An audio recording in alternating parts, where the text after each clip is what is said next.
സംസ്ഥാനത്ത് ഇന്ന് അതിശക്തമായ മഴ ഉണ്ടാകുമെന്നുള്ളതാണ് മുന്നറിയിപ്പ്. 4 ജില്ലകളിലാണ് ഓറഞ്ച് അലർട്ട് മുന്നറിയിപ്പുള്ളത്.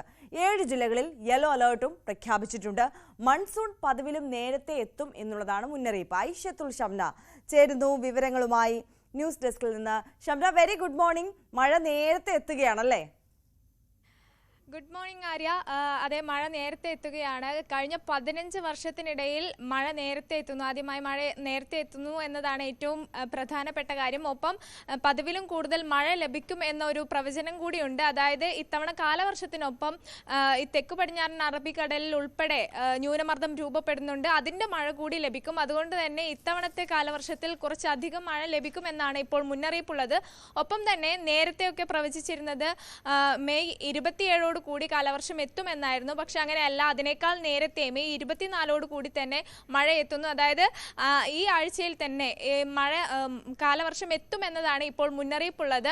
ഒപ്പം തന്നെ അതിനു മുൻപായിട്ട് കാലവർഷ മഴയല്ലാതെ തന്നെ വേനൽ മഴയായി തന്നെ കൂടുതൽ മഴ ലഭിക്കുന്നു. സംസ്ഥാനത്ത് ഇന്ന് വ്യാപക മഴയാണ്. പ്രത്യേകിച്ച് വടക്കൻ കേരളത്തിലൊക്കെ അതിശക്തമായ മഴയാണ് പ്രവചിച്ചിട്ടുള്ളത്. ഇന്ന് 4 ജില്ലകളിൽ ഓറഞ്ച് അലേർട്ടാണ്. കോഴിക്കോട്, വയനാട്, കണ്ണൂർ, കാസർഗോഡ് ജില്ലകളിലാണ് orange alert പ്രഖ്യാപിച്ചിട്ടുള്ളത്.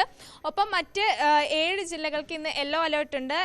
Alappuzha, Kottayam, Ernakulam, Idukki, Thrissur, Palakkad, Malappuram ജില്ലകൾക്കാണ് yellow alert ഉള്ളത്. ഇന്നും നാളെയും ഒക്കെ അതിശക്തമായ മഴ ഉണ്ടാകുമെന്ന് തന്നെയാണ് ഇപ്പോൾ പ്രവചനം. എന്തായാലും പതിവിലും കൂടുതൽ മഴ ലഭിക്കും. ശക്തമായ മഴയായിരിക്കും. ഒപ്പം ശക്തമായ കാറ്റിന് സാധ്യതയുണ്ട്. രാത്രികാലങ്ങളിൽ മഴ ശക്തമാവാൻ സാധ്യതയുണ്ട്. മണ്ണിടിച്ചിൽ പോലെയുള്ള പ്രതിഭാസങ്ങൾക്ക് സാധ്യതയുണ്ട്. ഇതുകൊണ്ടൊക്കെ കൂടുതൽ ജാഗ്രത പുലർത്തണം എന്ന് കൂടി ഒരു മുന്നറിയിപ്പ് കൂടി വരുന്നുണ്ട്. ആര്യ, ഐഷത്തുൽ ഷംനയാണ് വിവരങ്ങൾ നൽകുന്നത്. ഷംന, ഇതിപ്പോൾ മഴ നേരത്തെ വരുന്നതൊക്കെ നമുക്ക് ആശ്വാസമാണ്. കാരണം വലിയ ചൂടിലൂടെയായിരുന്നു നമ്മൾ കടന്നു പോയിക്കൊണ്ടിരിക്കുന്നത്. അപ്പോൾ ആ ചൂടിനൊക്കെ ഒരു ആശ്വാസവും. പക്ഷേ വിചാരിച്ചതിലും അല്ലെങ്കിൽ ഇതുവരെ ലഭിച്ചതിലും അധികം മഴ ലഭിക്കുമെന്നൊക്കെ പറയുന്നത് ഒരു ആശങ്കയല്ലേ? നമുക്കറിയാം, ഓരോ കാലത്ത് നമ്മൾ നേരിടുന്നത് ഒട്ടനവധി പ്രതിസന്ധികളാണ്. അപ്പോൾ ഈ മഴക്കാലത്തെ നേരിടാൻ സജ്ജമാണോ സംസ്ഥാനം? ആര്യ, തീർച്ചയായും നിരവധി മുന്നറിയിപ്പുകൾ ഇപ്പോൾ അധികൃതർ പുറപ്പെടുവിച്ചിട്ടുണ്ട്. ഈ ആശങ്കയുള്ള മറ്റൊരു കാര്യം, ആദ്യഘട്ടങ്ങളിലൊക്കെ മഴക്കാലത്ത് കാലവർഷം തുടങ്ങുമ്പോൾ അല്ലെങ്കിൽ കാലവർഷം പകുതിയാകുമ്പോഴൊക്കെയാണ് ഇത്തരത്തിലുള്ള മണ്ണിടിച്ചിൽ പ്രതിഭാസം ഉണ്ടാകും, മഴ കൂടുതൽ ലഭിക്കുന്നു എന്നുള്ള മുന്നറിയിപ്പൊക്കെ ലഭിക്കാറ്. പക്ഷേ ഇത്തവണ അത് നേരത്തെ കാലവർഷം എത്തുന്നതിന് മുൻപ് തന്നെ പ്രവചിച്ചു. അതൊരു ആശങ്കയുണ്ടാക്കുന്നുണ്ട്. കാരണം ഈ മലയോര പ്രദേശങ്ങളിലൊക്കെ കൂടുതൽ മഴയുണ്ടാകുമെന്ന ഒരു മുന്നറിയിപ്പുണ്ട്.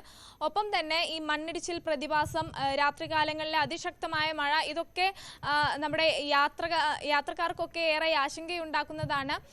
എന്തായാലും സംസ്ഥാനം ഒരുക്കമാണ് മഴയെ വരവേൽക്കാൻ. കാരണം അതിശക്തമായ ചൂട് തന്നെയായിരുന്നു കഴിഞ്ഞ കുറേ കാലങ്ങളായി, കഴിഞ്ഞ മാസങ്ങളിലൊക്കെ. അപ്പോൾ അതിനൊക്കെ ഒരു ആശ്വാസമായി തന്നെയാണ് മഴ എത്തുന്നത്.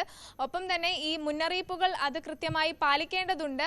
എന്തായാലും മൺസൂൺ എത്തുന്നതിന് മുൻപും ഇത്തവണ മഴ ലഭിക്കുന്നു എന്നതാണ് ഏറ്റവും പ്രധാനപ്പെട്ട കാര്യം. അത് ശക്തമായി തന്നെ ലഭിക്കുന്നു എന്നതാണ്. ആര്യ, തീർച്ചയായും ഐഷത്തുൽ ഷംനയാണ് വിവരങ്ങൾ നൽകിയത്.